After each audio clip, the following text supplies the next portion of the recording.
আজকের recipe pink sauce pasta. আসুন তাহলে শুরু করা যাক আজকের ভিডিওটা। প্রথমেই গ্যাস বার্নারটা অন করে নিচ্ছি। একটা কড়াই আমি গ্যাস ওভেনে বসিয়ে দিলাম। কড়াইয়ের মধ্যে দিয়ে দিচ্ছি 700 ml জল। এরই মধ্যে দিয়ে দেবো 2 চা চামচ লবণ। লবণটা একটু যদি বেশিও হয় অসুবিধা নেই, কারণ পাস্তা ঠিক ততটাই লবণ অ্যাবজর্ব করবে যতটা প্রয়োজন। দেখুন জলটা গরম হয়ে গেছে, হালকা বয়েল আসতে শুরু করেছে। এই পর্যায়ে আমি দিয়ে দেবো পাস্তা। এখানে আজকে আমি ব্যবহার করছি পেনে পাস্তা। আপনাদের হাতের কাছে যে পাস্তা থাকবে আপনারা কিন্তু সেই পাস্তা ইউজ করতে পারেন এই রেসিপিটা বানানোর জন্য। আর পাস্তা পরিমাণটা আমি আর বলছি না, এটা আপনাদের ইচ্ছে মতন কম বা বেশি নিতেই পারেন। পাস্তাটা আমরা সেদ্ধ করে নেব। গ্যাসের ফ্লেমটাকে একদম হাই ফ্লেমে রেখে মোটামুটি 7 থেকে 8 মিনিট পাস্তাটা বয়েল করতে হবে।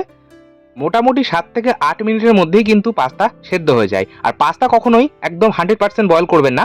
দেখুন পাস্তাটা দেখে মনে হবে সেদ্ধ হয়ে গেছে। আপনারা যখন হাত দিয়ে এইভাবে প্রেস করবেন দেখবেন বাইরেটা বেশ নরম হয়ে গেছে, তবে ভেতরে কিন্তু একটা ক্রাঞ্চিনেস রয়ে গেছে। ঠিক এই পর্যায়ে আমরা পাস্তাটা গরম জল থেকে ছেঁকে তুলে নিচ্ছি একটা বড় স্টেনারের মধ্যে।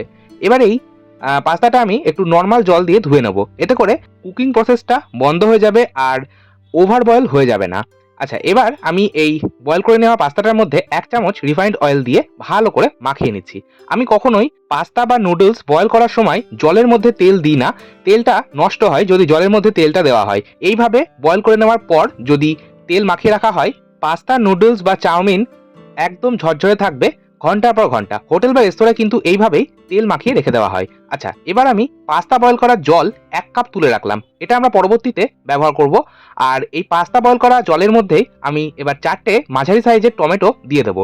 দেখুন একটু লক্ষ্য করুন, টমেটোর মাথার কাছটা আমি অল্প করে কেটে রেখেছি। আর টমেটোটা খুব হালকা করে একটা ছুরির সাহায্যে ক্রস করে কেটে রেখেছি। একদম সম্পূর্ণ কেটে 4 ফালি করে ফেলিনি।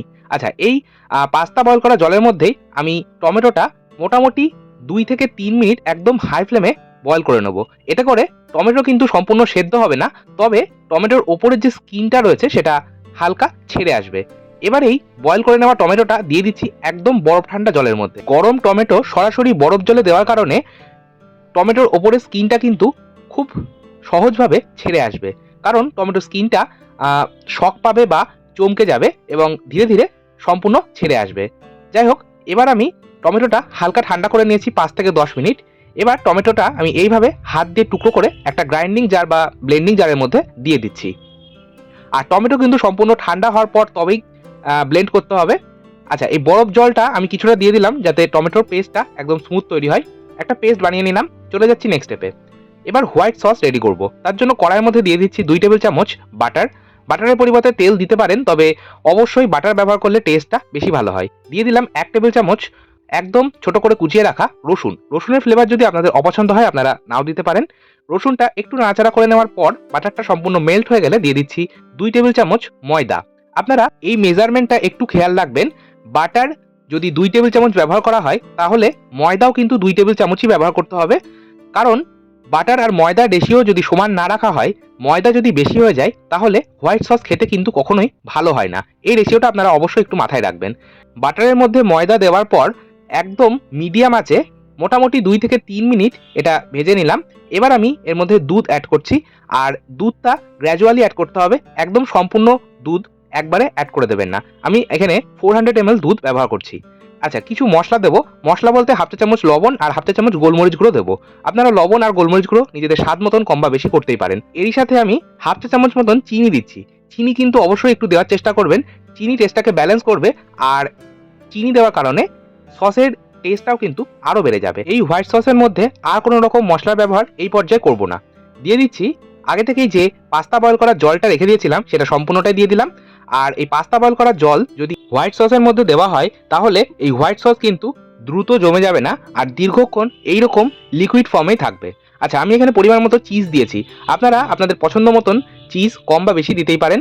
আচ্ছা, আমাদের হোয়াইট সস একদম রেডি। চলে যাচ্ছি নেক্সট স্টেপে।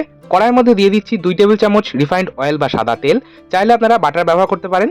তেল গরম হয়ে গেলে কিছু ভেজিটেবলস আমি ফ্রাই করব। যেমন এখানে নিয়েছি 2টো মাঝারি সাইজের কুচিয়ে রাখা পেঁয়াজ, একটা মাঝারি সাইজের গাজর। গাজরটাকে আমি খোসা ছাড়িয়ে ধুয়ে তারপর ছোট ছোট কিউব আকারে টুকরো করে রেখেছি। পেঁয়াজ আর গাজরটাকে মোটামুটি 2 থেকে 2.5 মিনিট ভেজে নেওয়ার পর এর মধ্যে দিয়ে দেবো 1 মুঠো কুচিয়ে রাখা ক্যাপসিকাম আর 1 মুঠো সুইট কর্ন। আমি এখানে আর কোনো রকম ভেজিটেবলস ব্যবহার করব না, আপনারা চাইলে দিতে পারেন। টমেটো পিউরি যেটা বানিয়ে রেখেছিলাম সেটাও সম্পূর্ণ দিয়ে দিলাম। এবার মশলা দেবো, যেমন হাফ চা চামচ লবণ বা স্বাদ মতো লবণ, হাফ চা চামচ গোলমরিচ গুঁড়ো আর হাফ চা চামচ মিক্সড হার্ব আমি দিচ্ছি। মিক্সড হার্ব যে কোনো বড় গ্রসারি শপে অথবা অনলাইন থেকেও কিন্তু পারচেস করতেই পারেন। হাফ চা চামচ রেড চিলি ফ্লেক্স দিচ্ছি, ঝালটা অবশ্যই নিজেদের স্বাদ মতন দেবেন। আর রেড চিলি ফ্লেক্স যদি না থাকে আপনারা বাড়িতেই তৈরি করতে পারেন। 2 বা 3টে শুকনো লঙ্কা শুকনো কড়ায় ড্রাই রোস্ট করে আধ ভাঙা করে নিলেই কিন্তু চিলি ফ্লেক্স তৈরি হয়ে যাবে। আচ্ছা, এটা আমি কভার করে দিলাম। এবার কভার করে 3 থেকে 4 মিনিট মিডিয়াম আছে এটা কুক করব। এতে করে সবজিগুলো সুন্দরভাবে নরম হয়ে যাবে আর টমেটোর যে কাঁচা গন্ধ রয়েছে সেটাও কিন্তু সম্পূর্ণ চলে যাবে। এবার 3 মিনিট পর ঢাকা চাপা সরিয়ে দিয়ে দিলাম আগে থেকেই বানিয়ে রাখা হোয়াইট সস। হোয়াইট সসটা মিশিয়ে নিচ্ছি। আমাদের পিঙ্ক সস একদম রেডি। আমি এখানে আর কোনো রকম টমেটো কেচাপ বা টমেটো সসের ব্যবহার করছি না। যদি আপনাদের ইচ্ছা হয় আপনারা করতে পারেন, এতে করে টেস্ট আর কালার দুটোই বেশ ভালো হয়। দিয়ে দিলাম আগে থেকেই বয়েল করে রাখা পাস্তাটা। এবার এই পাস্তাটাও আমি এই পিঙ্ক সসের মিক্সচারের মধ্যে মিশিয়ে নিচ্ছি। এটা কভার করে দেব। কভার করে গ্যাসের ফ্লেম লো মিডিয়ামে রেখে মোটামুটি 2 থেকে 3 মিনিট এটা একটু কুক হতে দেবো। এতে করে পাস্তার মধ্যে মশলা বা সসটা ভালো মতন ঢুকে যাবে আর পাস্তাটাও কিন্তু একদম 100% কুক হয়ে যাবে।